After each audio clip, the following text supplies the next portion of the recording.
All right, Matt, UFC Vancouver, and in our co-main event, this could be a fun fight. I know there's a lot of people sleeping on it, but you've got Glover Teixeira, a man who just keeps taking that hourglass and throwing it around and turning back time, taking on a one-time, big-time prospect in Nikita Krylov, who, since he's come back to the UFC, it's a one-on-one affair.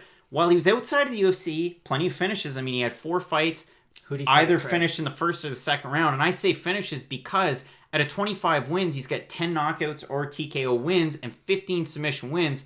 Mind you, Krylov has been submitted in the past, and you look at his loss to Jan Blachowicz in his return, a submission loss. You also look at the loss that sent him away from UFC. I know he wanted to stick around with the promotion. There were some contractual issues there, but it was a submission loss to Misha Serkinov, who we're going to see earlier on in this card, so be sure to check out that 2-minute prediction. But for me, this is the tough one because Glover Teixeira, yeah, he didn't look good against Corey Anderson in the last loss that he had. I mean, he's 4-2 in his last 6.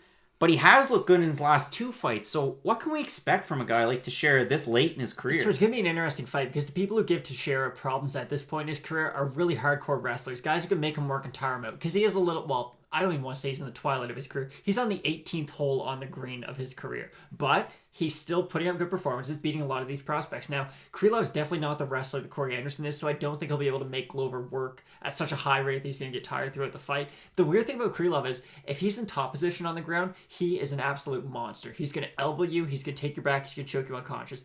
But he is god-awful off his back. It makes no sense whatsoever, because you would think a guy as good of a grappler as he is would have quite a bit off his back. But I just feel like, if you look back at the OSP fight, OSP had Nikita Krylov mounted, 10 seconds into the fight? And if Glover gets you in that same position, he's going to stop you. So I do feel like Glover's going to win this fight by stoppage. And I mean, Matt, the odds are pick'em at this point between Krylov and Teixeira, and it's a tough one because Teixeira has that knockout power, getting close to the 2 minutes. I'm taking Krylov in this fight. I think he's going to be able to get it done, but I think it's going to be a really good fight. So do I. All right, Matt, 2-minute main card predictions, UFC Vancouver. Let's get into it.